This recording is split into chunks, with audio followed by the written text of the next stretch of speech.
राजकुमारी चंद्र किरण इतनी सुंदर थी कि सातों द्वीपों में उसके समान दूसरा कोई नहीं था। उसकी सुंदरता ऐसी कि चंद्रमा भी उसके सामने शर्मा जाए, नयन नक्श ऐसे कि हिरणी भी उसके सामने पानी भरे। राजकुमारी चंद्र किरण जब चलती तो उसकी मदमस्त चाल देखकर नागिन को भी अपनी चाल व्यर्थ लगती। उसके चेहरे की लालिमा के सामने पुष्प भी लज्जा जाते। नंद नगर पर वीरसेन नामक राजा राज्य करता था। राजा का सुंदर नाम का एक बेटा था। सुंदर, बड़ा, रूपवान, बलशाली और बुद्धिमान था। एक दिन नंद नगर में एक सौदागर आया। पुराने जमाने में राजा महाराजाओं को खुश करने के लिए सौदागर एक से बढ़कर एक अद्भुत, अद्वितीय और निराली वस्तुएं लेकर आते थे। सौदागर को आया देख राजकुमार सुंदर ने पूछा, बताओ सौदागर, अब की बार क्या नया लाए हो? सौदागर ने जी प्रभु कहते हुए राजकुमार सुंदर को एक फोटो दिखाई। वो फोटो विश्व सुंदरी राजकुमारी चंद्र किरण की थी। जब राजकुमार ने उसे देखा तो देखता ही रह गया। इतनी सुंदर स्त्री उसने अपने जीवन में तो क्या, अपने सपनों में भी नहीं देखी थी। राजकुमारी के नैन नक्श देखकर राजकुमार अपनी सुध बुध खो बैठा। ध्यान टूटा तो उसने सौदागर से पूछा, कौन है ये सुंदरी? तब सौदागर ने उसे बताया कि हे राजकुमार, 7 समुंदर पार एक कंचनपुर नाम का शहर है, जहाँ इंद्रसेन नाम का निर्दयी राजा राज करता है, जो छोटे से छोटे अपराध के लिए मृत्यु दंड देता है। ये सुंदरी उसी की पुत्री राजकुमारी चंद्र किरण है। राजकुमार ने खुश हो सौदागर को बहुत से हीरे जवाहरात इनाम के तौर पर देकर विदा किया और अपने मन में विचार किया, जब तक यह स्त्री उसे नहीं मिल जाती उसका जीना व्यर्थ है। अगर वो है तो सब है, वो नहीं तो कुछ भी नहीं, चाहे मुझे इसके लिए कुछ भी कर गुजरना पड़े। पर अब तो बस राजकुमारी चंद्र किरण को हासिल करना ही मेरे जीवन का इकलौता मकसद है। उसने तुरंत राजसी वस्त्र त्याग दिए और भगवा बाणा धारण कर लिया और एक साधु का भेष बना जंगल की ओर चल दिया। जब राजकुमार के जंगल में जाने का समाचार राजा को मिला तो वो राजकुमार के पास आया और बोला, बेटा, ऐसा क्या दुख हो गया तुझे जो तू राजसी जीवन छोड़ एक फकीर बनने चला? हमारे बुढ़ापे का सहारा और होने वाला राजा है तू, फिर ये कदम क्यों? अपने पिता की बात सुनकर राजकुमार बोला, पिताश्री, आपसे हाथ जोड़कर विनती है, मेरी बात ध्यान से सुनना। मेरे मन में अब चंद्र किरण बस चुकी है, मुझे उसके सिवाय और कुछ भी नहीं दिखता। राजा बोला,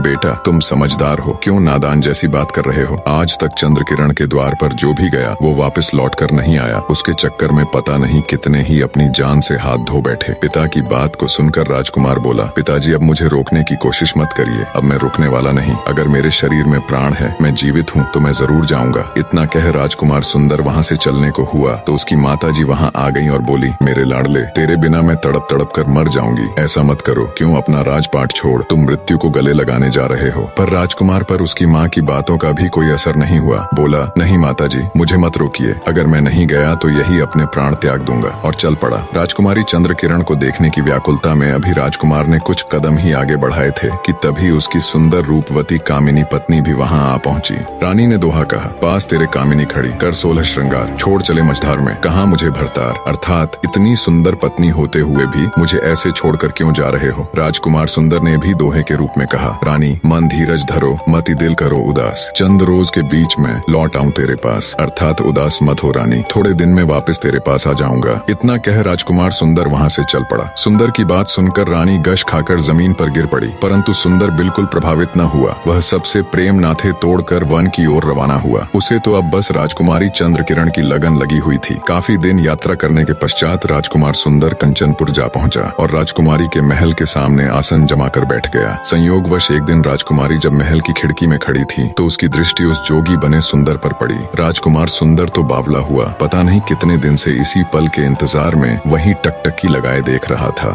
राजकुमारी चंद्र किरण ने जैसे ही राजकुमार सुंदर को देखा, वो भी उस हट्टे कट्टे शरीर वाले सुंदर नौजवान की आशिक हो गई और कहने लगी, हे योगी, तुम कौन हो और ऐसा क्या कारण रहा कि तुमने भरी जवानी में अपने देश और गृहस्थ जीवन को छोड़कर ये भगवा बाणा पहना और जोगी बन गए? राजकुमार सुंदर ने राजकुमारी का प्रत्युत्तर देते हुए कहा, हे विश्व सुंदरी, नजर कर तू मेरी तरफ है प्यारी, मोहब्बत तेरी मेरे दिल में है भारी, तेरा हुस्न मशहूर है हर जहां, तुझे जाने आलम सभी चाह रहा, ये है पूरब से आया अब खाकसार, मेरा नाम आशिक है ए गुल अनार, तेरा हुस्न यहाँ खींच लाया मुझे, जब से तेरा नाम और फोटो दिखा मुझे। आगे राजकुमार सुंदर कहता है, ए हुस्न की मल्लिका, जब से तेरा नाम मैंने सुना है तब से मेरा चैन और सुकून सब छिन गया है, अगर तू मुझे नहीं मिली तो मेरा जीना बेकार है। चंद्र किरण राजकुमार की बात सुन बोली, योगी, तेरा रूप देखकर तो मेरा दिल भी हिलोरे मार तेरे लिए धड़क रहा है, पर मुझे अफसोस इस बात का है कि औरों की तरह कहीं तुझे भी अपने प्राणों से हाथ न धोना पड़े। राजकुमारी चंद्र किरण की बात सुन राजकुमार सुंदर ने दोहा कहा, होना होगा सो होवेगा, इसमें नहीं अंदेश। प्रिय, तेरे कारण तजा मैंने राज और देश, अर्थात अब जो होगा देखा जाएगा। तुम्हारे लिए तो मैं अपना राज्यपाट और देश तक छोड़ आया हूँ। राजकुमार सुंदर की बात सुनकर चंद्रकिरण बोली,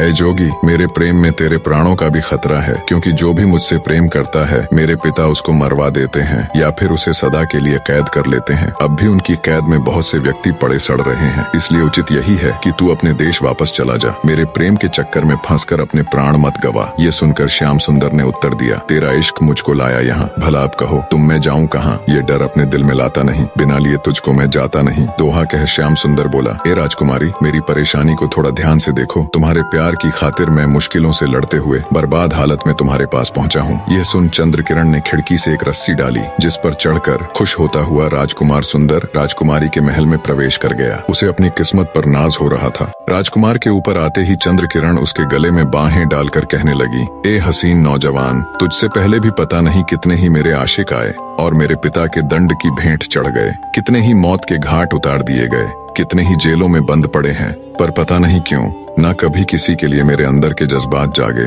और ना ही उनकी सजा पर मेरा हृदय पसीजा।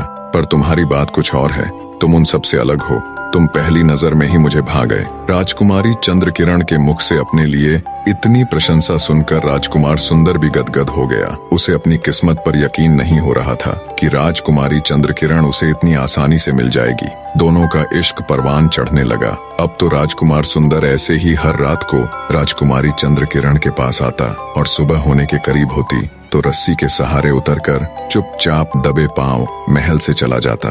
कुछ दिन तो सब ठीक ठाक चलता रहा। दोनों रात में मिलते और प्रेम लाप करते। इस तरह दोनों को ऐशो आराम करते करते बहुत दिन बीत गए। पर फिर एक दिन रात के अंतिम पहर में जब राजकुमार सुंदर वापस जाने लगा तो कोतवाल ने उसे देख लिया और कहा, कौन है तू जो आधी रात को राजकुमारी के महल से आ रहा है? क्या चुराया है तूने? राजकुमार सुंदर ने माफी मांगते हुए कहा, नहीं कोतवाल साहब, मैं कोई चोर नहीं हूँ। पर कोतवाल पर उसकी बातों का कोई असर नहीं हुआ और तुरंत सिपाहियों को बुला उसे पकड़वा दिया और कहा, ले जाओ इस बदमाश को, इसने सारी प्रजा को परेशान कर रखा है। सुबह हुई तो राजकुमार सुंदर को राजा के सामने राज दरबार में पेश किया गया। कोतवाल ने राजा से कहा, महाराज, यह बहुत बड़ा चोर है। रात यह महल में चोरी करने गया था। जब यह उतर कर जा रहा था तो मैंने इसे पकड़ लिया। राजा ने कोतवाल को शाबाशी देते हुए उसकी तारीफ की, फिर सिपाहियों को आदेश दिया, ले जाओ इस बदमाश को और बंद कर दो सबसे अंधेरे वाले कमरे में, और सुबह शाम इसको खाने की बजाय 50-50 कोड़े मारे जाएं। राजा का आदेश सुन तुरंत सिपाही राजकुमार सुंदर को पकड़ ले गए। जब यह बात चंद्रकिरण को पता लगी कि उसके प्रेमी को राजा ने कैद कर लिया है और राजा ने सख्त सजा की आज्ञा दी है तो वह बेहोश होकर गिर पड़ी। राजकुमारी चंद्रकिरण को जब होश आया तब विलाप करते हुए कहने लगी, हाय मेरे दुराचारी निर्दयी पिता ने मेरे प्राणों से भी प्यारे साजन को कैद कर लिया है। बिना मेरे साजन के ये नीरस जिंदगी मुझे भी नहीं जीनी। मैं आग में कूद कर अपने प्राण त्याग दूंगी। जब दासी ने राजकुमारी चंद्रकिरण के मुख से ये बात सुनी तो वो घबरा गई और उसको धीरज धरने के लिए कहने लगी। तब चंद्रकिरण बोली, हे सखी, मैं किस प्रकार धीरज धरूं? मुझे पिया के बिना कुछ भी अच्छा नहीं लगता। इस प्रकार चंद्रकिरण हर समय राजकुमार श्याम सुंदर के विरह में व्याकुल होकर रोती रहती। अब मैं यहाँ का किस्सा समाप्त करके राजकुमार श्याम सुंदर की पहली पत्नी का हाल बताता हूँ। रानी भी अपने पति के विरह में बुरी तरह व्याकुल रहती थी और अपना एक एक दिन राजकुमार सुंदर के इंतजार में काट रही थी। एक दिन की बात है कि रानी अपनी चित्रसारी में सो रही थी कि अचानक उसने एक सपना देखा कि एक बच्चा रानी से कह रहा है, रानी, तेरा पति श्याम सुंदर कंचनपुर में कैद हो गया है। ये स्वप्न देखकर रानी एकदम चौंक कर उठकर बैठ गई और व्याकुल होकर चिल्ला चिल्ला कर रोने लगी। हाय,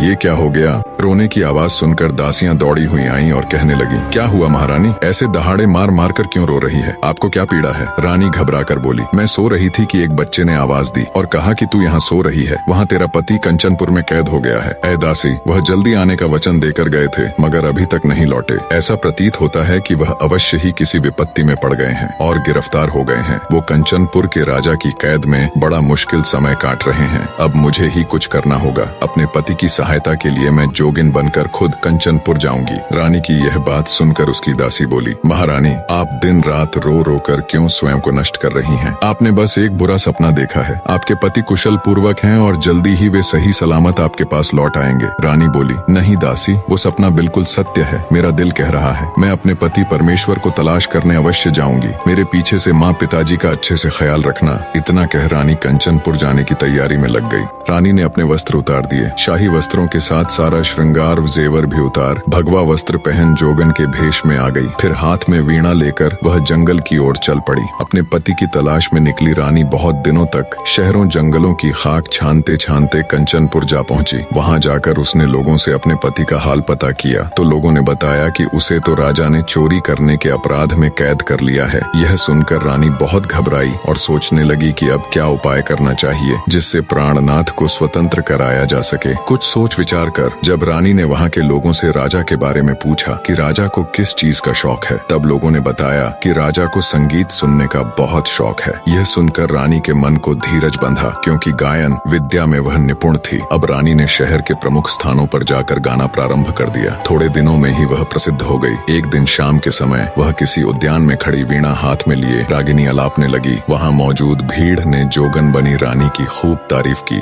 जोगन जहाँ भी जाती उसकी मधुर वाणी और सुंदर शायरी से लोगों की भीड़ जमा हो जाती। लोग उसकी गायन विद्या की तारीफ करते नहीं थकते। उड़ते उड़ते जोगन की प्रशंसा राजा के कानों तक भी जा पहुंची। राजा ने उसी समय चौबदार को आज्ञा दी कि नगर के उद्यान में जो जोगन ठहरी हुई है उसे सम्मान पूर्वक हमारी सभा में ले आओ। चौबदार तुरंत जोगन बनी रानी के पास जा पहुंचा और हाथ जोड़कर कहा, ए जोगिन, राजा जी ने आपको याद किया है, कृपया मेरे साथ राज दरबार चलिए। रानी बोली, ए चौबदार, हमें राजा के दरबार से क्या काम, हम तो मन के मौजी हैं। जहाँ इच्छा होती है वहीं जमावड़ा डाल लेते हैं। जिस स्थान पर हम आसन जमा कर बैठ जाते हैं हमें तो वही स्थान राज दरबार प्रतीत होता है। जोगिन की बात सुनकर चौबदार बोला, जोगिन जी, आपको तो ऐसा ज्ञान प्राप्त है कि लाखों राजा महाराजा आपकी सेवा में खड़े रहें, लेकिन फिर भी यह आपका धर्म है कि जो व्यक्ति आपसे हरिगुण सुनना चाहे उसे सुना दो। रानी तो चाहती ही ये थी, यही तो शुरू से उसकी योजना थी। सो जोगिन चलने को तैयार हो गई। जब रानी चौबदार के साथ राजा के महल में गई तो उसे देखकर सब लोग सम्मानार्थ खड़े हो गए। उसके दरबार में आते ही सन्नाटा छा गया। नौकरों ने उसे मृगछाला सान दिया। तब राजा ने हाथ जोड़कर कहा, ए जोगिनी, तुम कौन हो और कहाँ से आई हो? तब जोगिनी बोली, हम पर्वतों और रत्नों की भूमि में रहकर दिन रात ओम का नाम जपकर सादगी से भरा जीवन जीते हैं, उसी में हमें खुशी मिलती है। राजा बोला, ठीक है जोगिनी, तो अपने मुख से हरि का कुछ गुणगान कीजिए, यही हम सबकी अभिलाषा है। तब जोगिन ने यह राग गाया, यह जोग अति हमें भाया है, छोड़ दिया माल खजाना हीरा मोती लुटाया है, फेंक फांक के शाल दुशाले जग से चित्त उठाया है, इश्क फंद में छोड़ कानन कुल माशूक बनाया है,